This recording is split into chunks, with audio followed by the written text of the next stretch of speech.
Tes. Halo Bapak Ibu, saudara-saudari sekalian, lovers and haters, salam cerdas Indonesiaku. Jumpa lagi kita pada kesempatan kali ini. Bagi Anda yang belum subscribe channel saya, silakan subscribe channel saya. Tekan loncengnya agar Anda dapat notifikasi setiap kali saya mengupload video-video saya. Oke, pada kesempatan kali ini, Anda lihat ya, formasinya agak sedikit berbeda. Ini banyak bebek nih, ya. Ini anak-anak bebek gitu ya. Ini si bebek dungu, ya. Ini penggembira, ya. Ini juga si dungu-dungunya. Nah, ini si bebek culas, ya. Cerdas dia, tapi culas. Oke. Demikian setup saya pada hari ini. Kenapa? Karena saya ingin membicarakan lebih intens sedikit gitu ya, mengenai kolaborasinya si Ponzi atau money game Ponzi dengan pandemi COVID-19. P2P, Ponzi dengan si pandemi. P2P, jadi saya ingat dengan Picoin dari Pi Network. Kan katanya P2P, peer to peer, barter. Ya udahlah, yang namanya Picoin pasti saya bahas lagi ya. Kalau nggak besok lusa ya. Biarin yang pada kepanasan tambah kebakar gitu ya. Saya nggak peduli lah mau ngatain saya apa ya. Nanti saya bedah lagi ya. Biar supaya jadi cerdas tapi jangan culas nih kayak dia.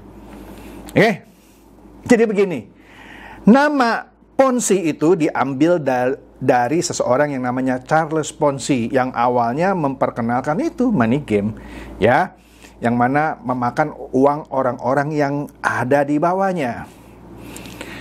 Yang besar juga ada lagi orang namanya Madoff, ya, ada lagi orang yang namanya Alan Stanford. Nah, kata Stanford jadi inget juga tuh sama yang pencipta Pi Network. Katanya doktor dari Stanford. Betul sih, dia doktor dari Stanford. Jadi setiap kali saya ingat Stanford, bagus itu universitas, bagus. Cuman jadi kalau ingat Pi Network jadi lucu. Tapi nantilah besok atau lusa lah saya bahas lagi ya, biar Anda tambah cerdas.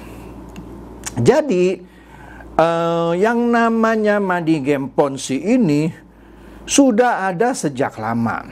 Bahkan dimulai dari negara-negara maju. Negara-negara maju. Ya kan? Tapi lama-kelamaan orang-orang di negara maju yang semakin lama literasi keuangannya semakin tinggi, tidak mudah lagi terjebak ke dalam tipu-menipu money game Ponzi ini. Maka tipuan money game Ponzi ini harus bergeser teritorinya ke negara-negara berkembang. Walaupun di negara-negara maju masih ada juga sih 1-2, tapi tidak sedemikian mudahnya memakan korban, ya. Tapi di negara-negara berkembang gitu ya, waduh banyak sekali. Ambil contoh deh, yang masing dianggap masing berkembang adalah negara-negara di daerah Karibia, Virgin Island gitu ya. Ya di daerah-daerah sekitar Karibia itu banyak juga money game Ponzi. Meskipun sebelum pandemi Ponzi di sana juga banyak, apalagi ketika pandemi COVID-19. Kemudian negara besar ya seperti India, wah di situ money game Ponzi juga besar, ya pasarnya besar. Kemudian negara-negara di Asia, di mana yang berkembangnya besar? Vietnam dan Malaysia. Malaysia ini termasuk negara di Asia yang tingkat penipuan money game Ponzi-nya juga tinggi. Kemudian yang tidak mau kalah adalah negara kita, Indonesia Raya ini yang tercinta. Ya. Nah, sekarang mari kita lihat apa hubungannya money game Ponzi ini yang saya bilang tadi berkolaborasi dengan pandemi COVID-19. Jadi begini, sebelum pandemi COVID-19 sebenarnya money game Ponzi di Indonesia itu banyak sekali. Banyak. Tapi kalah banyak dengan di zaman pandemi ini. Anda percaya atau tidak? Di Indonesia ini setiap minggu muncul satu money game Ponzi. Sayangnya Satgas Waspada Investasi, menurut saya, ini sekaligus kritikan saya, bekerjanya kurang cepat. Kadang-kadang ada money game Ponzi yang keburu tutup dan bubar, baru diumumkan bahwa ini adalah penipuan, padahal dia sudah tutup, ya kan? Ada juga yang sudah diumumkan tapi tidak ditutup-tutup. Apa contohnya? Ya, kayak robot-robot trading kan sudah diumumkan tapi nggak kunjung ditutup. Seperti apa juga VTube yang waktu itu ya, sudah diumumkan tapi dibiarkan sampai akhirnya benar-benar ditutup. Kalau Alimama malah kalau waktu itu dia terlambat, SWI ya, begitu bubar baru diumumkan.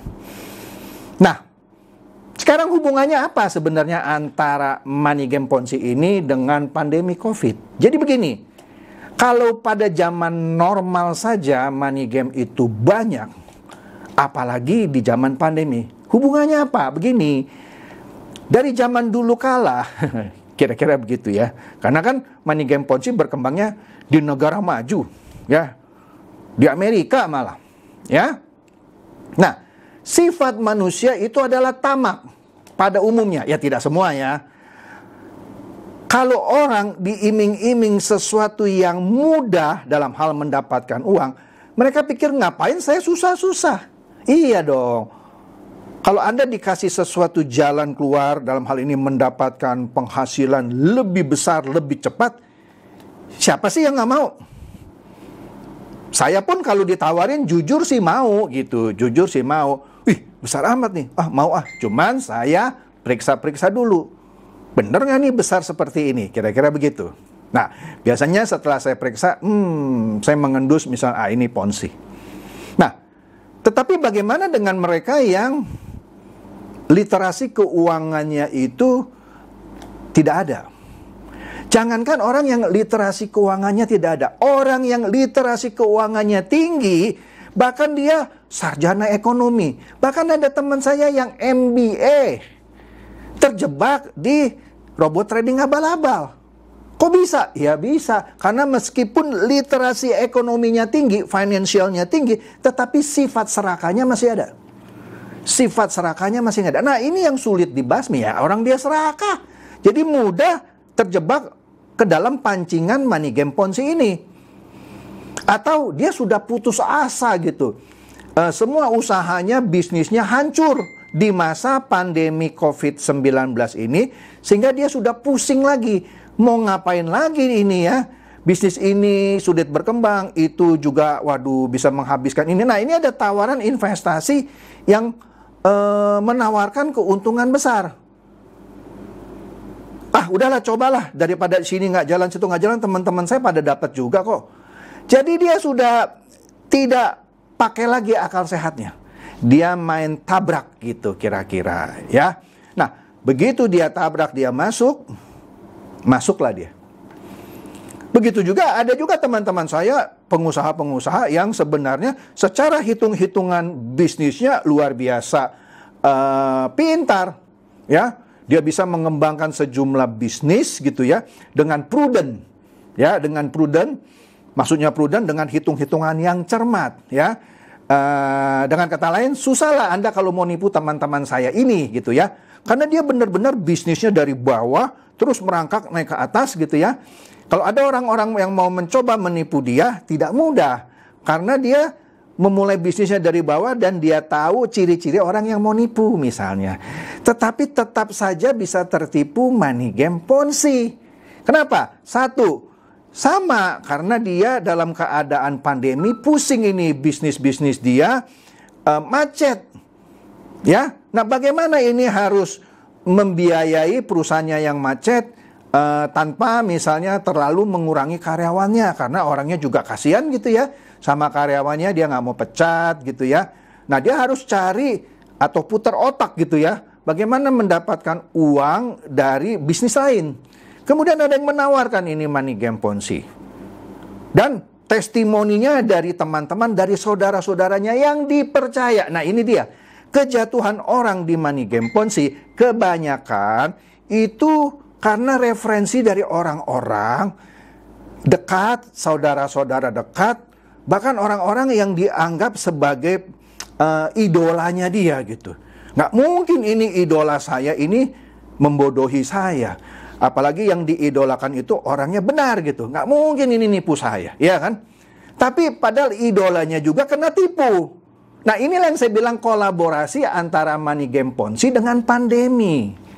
Ya, idolanya kena tipu dan dia diajak oleh idolanya, udahlah, saya udah dapat ini, saya udah jalan 3 bulan, ini saya udah untung ini. Ya udahlah, ikutlah. Kalau kamu aja ikut, masa saya nggak ikut gitu ya? Ikutlah dia. Begitu ikut, nggak lama langsung tutup itu, ya. Kemudian ada juga orang-orang yang tahu ini adalah money game. Nah, inilah petualang-petualang yang namanya bebek-bebek licik busuk. Bebek culas. Nah, ini dia tahu itu money game. Dia tahu money game. Bahkan dia sengaja jadi leader, jadi founder, istilah jadi apapun lah. Kaki tangan si bos money game Ponzi.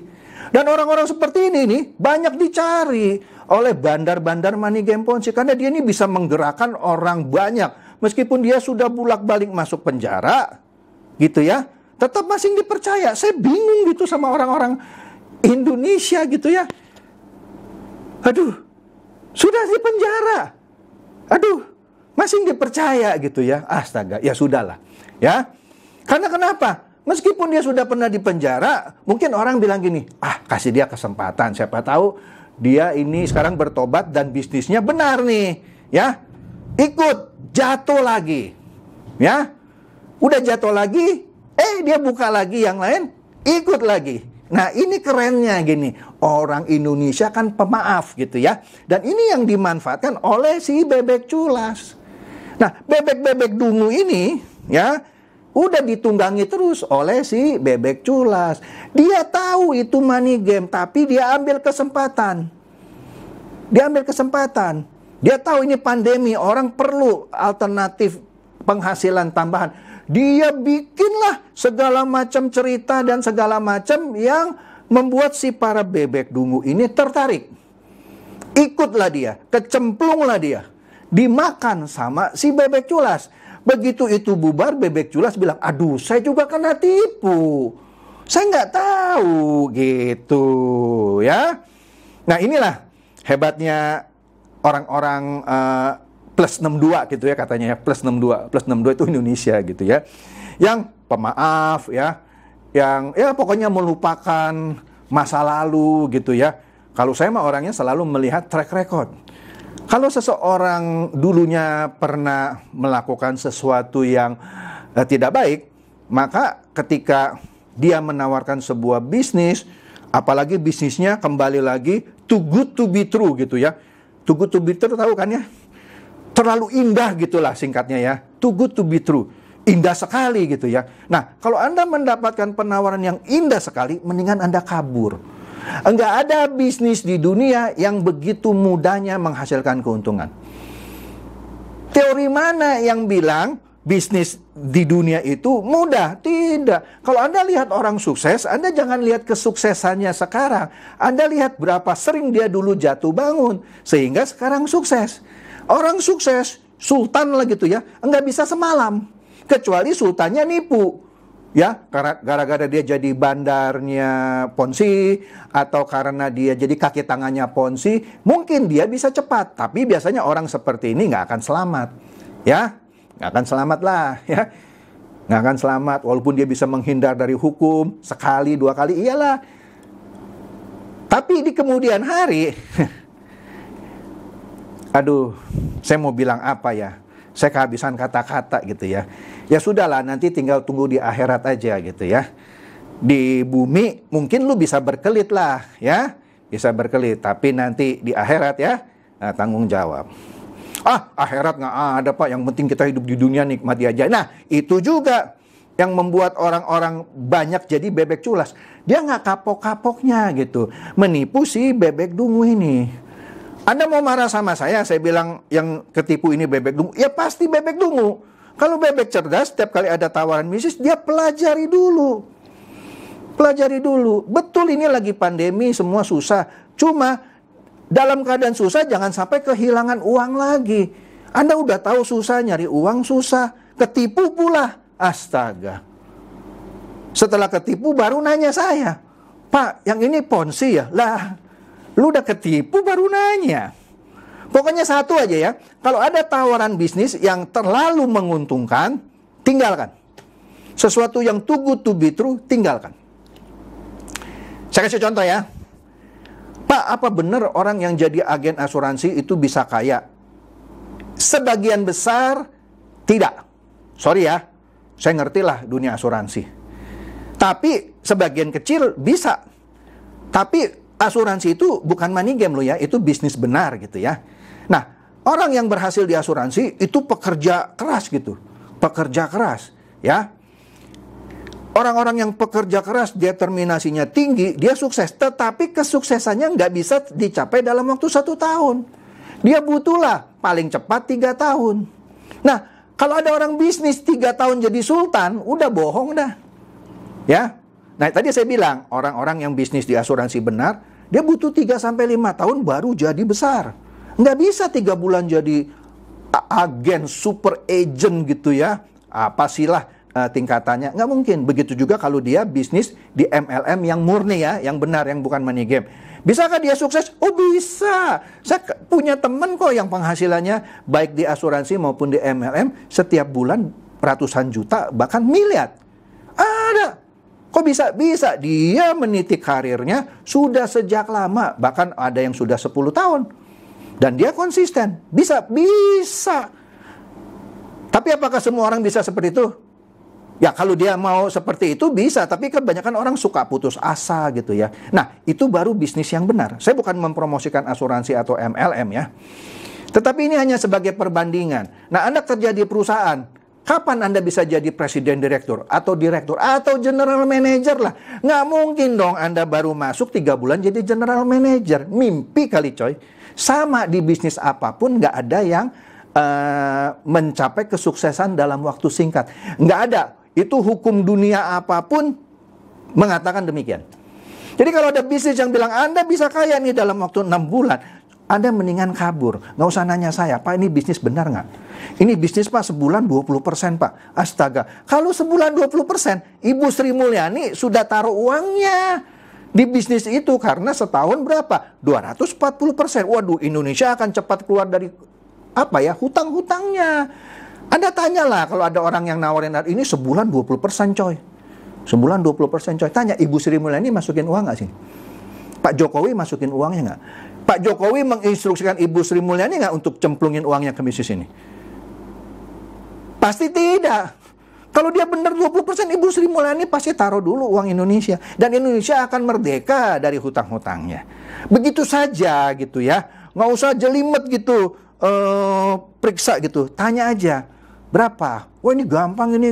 Bisa Anda jadi miliarder nih dalam waktu 3 bulan, 6 bulan. Bohong dah. Oke? Nah itulah hubungan antara money game Ponzi dengan pandemi yang sekarang ini lebih erat berkolaborasi.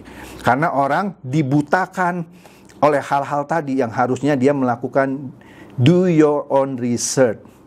Dia tabrak aja. Dan itu diperburuk oleh banyaknya si bebek culas. Oke? Jadi demikian saja bahasan saya yang sederhana dan singkat ini supaya Anda semua terhindar dari money game Ponzi apapun bungkusannya. Apapun bungkusannya. Pokoknya ada sesuatu yang menawarkan Anda kaya dengan cara cepat, sebaiknya Anda kabur. Mau itu teman Anda, saudara Anda, siapapun, kasih senyum aja. Bilang, sorry saya lagi sibuk nih mau meeting atau apa. Saya selalu begitu kalau menghindari tawaran. Tapi biasanya sekarang ini saya sudah hampir tidak ada yang berani menawarkan saya lagi. Karena kalau dia menawarkan saya, dia tahu saya siapa gitu ya. Sehingga dia pikir, bunuh diri kalau nawarkan si Chandra gitu ya. Mendingan nggak usah lah. Dia sudah tahu gitu coy ya. Oke, demikian saja bahasan saya. Supaya ini Anda jadi tambah cerdas dan tercerahkan, silakan share juga kepada teman-teman, sahabat atau kerabat, supaya mereka tidak jadi bebek dungu, tercerdaskan dan tercerahkan. Seperti biasa, terima kasih.